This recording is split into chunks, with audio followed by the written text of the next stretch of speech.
Hey, Shorty, those real Rice Krispies? Huh? You got genuine Kellogg's Rice Krispies?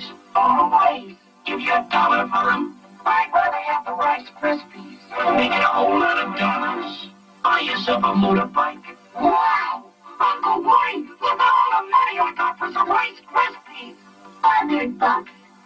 Yes, we don't call you knothead for nothing. I'm gonna get a motorbike. Yes, yes. I'll be right back.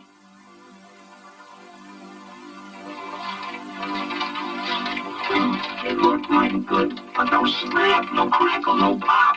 And I've been swindled with fake Rice Krispies. Clean up your house, mister, for a quarter in these Rice Krispies.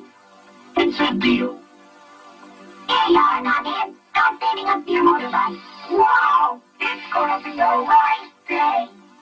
Swindled again.